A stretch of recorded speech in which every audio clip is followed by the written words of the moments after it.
Hello दोस्तों, हमारे channel पर आप सभी का स्वागत है। मैं एक सोहर गीत लेके आई हूँ। आप लोगों को अच्छा लगे तो लाइक सब्सक्राइब शेयर जरूर करें और कमेंट में बताएं हमारा गीत कैसे लगा।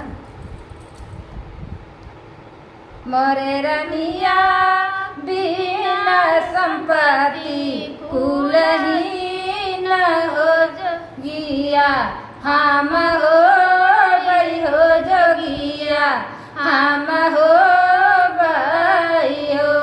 मोरी रनिया बिना संपत्ति कुलहीन हो जोगिया, हम हो गई हो जोगिया, हम हो गई हो।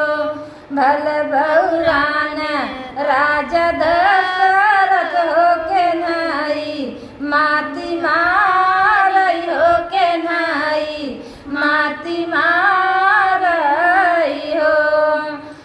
हकड़न नाद्र के नावा हो बेदाना, चाले आव हो बेदाना, चाले आव हो।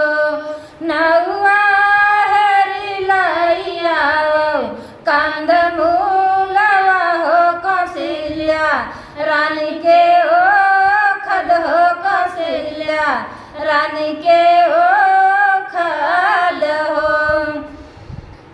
मोरे रामा कांधापुर कसीलिया, अवाधपुर के लोढ़वा, मोरे नौआ रागी रागी पीसौ, कंद मूलवा हो कटोरा, वा उठाव हो कटोरा, वा उठाव हो।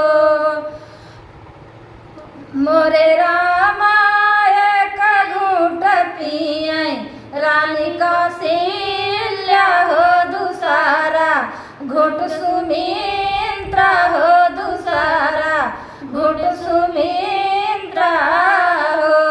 मोरी रानिया सिली धोई पियै, रानी के होती नहु, जनगर भरती नहु, जनगर भराई हो। मोरे रामा अठाए महीना वाक बीत हो तनावा, एक लागत हो तनावा, एक लागत हो। मोरे रामा रानी कौशल्या के जान में है राम हो सुमीरा, के लक्ष्मण हो सुमीरा, के लक्ष्मण हो। मोरे रनिया कैकेयी के जाना में भरत भुआल होती नहु, घर में सोहर होती नहु, घर में सोहर हो। मोरे रामा मनवा के ओझरहा, राजा दशरथ होता पोथी या विचार